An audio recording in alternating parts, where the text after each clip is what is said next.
Dans le cadre du suivi de l'état d'avancement des projets routiers prioritaires, le mandataire spécial du chef de l'État en matière d'infrastructure, M.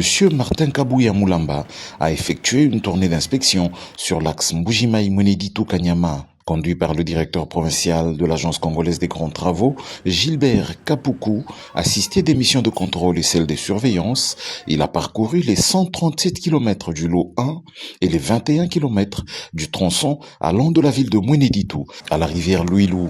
Commencée le mardi 15 juillet 2025, la visite a débuté par le point kilométrique 5 dans la traversée de la ville de Mbujimaï avec l'inspection du pont cadre en cours de construction.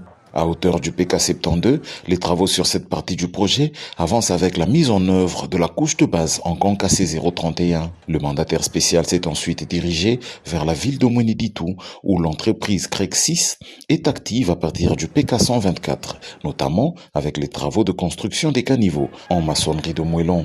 La première journée s'est clôturée par la visite du pont Louilou dont les travaux de réhabilitation sont exécutés par le sous-traitant CREC7. Le chantier Pont-Louilou, infrastructure clé jetée sur la rivière Louilou, est indispensable pour garantir la continuité des travaux sur le tronçon Mweneditu-Kanyama.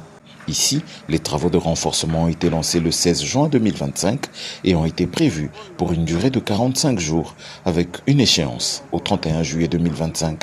Au lendemain, soit le mercredi 16 juillet, Martin Kabouya a inspecté les travaux de modernisation de la RN1 à Mbujimaï. Dans cette ville, le tronçon de la RN1 est transformé en 4 bandes de circulation. Il s'est rendu au PK1 plus 140 pour constater le déplacement des citernes souterraines de carburant jugées encombrantes pour l'avancement des travaux au niveau de la station Engine située au croisement de l'avenue Inga et du boulevard Laurent-Désiré Kabila. Il a suivi attentivement les explications fournies par l'ingénieur Gilbert Kapoukou Nguindou qui a profité de l'occasion pour présenter les contraintes qui retardent le bon avancement des travaux.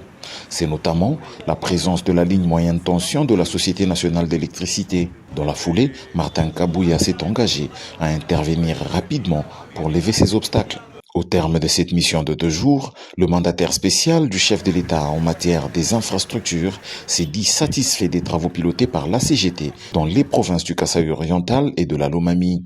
Il a annoncé qu'un rapport détaillé sera présenté au président de la République, soulignant le caractère stratégique de ces travaux pour le désenclavement de ces provinces de l'espace Kasaï.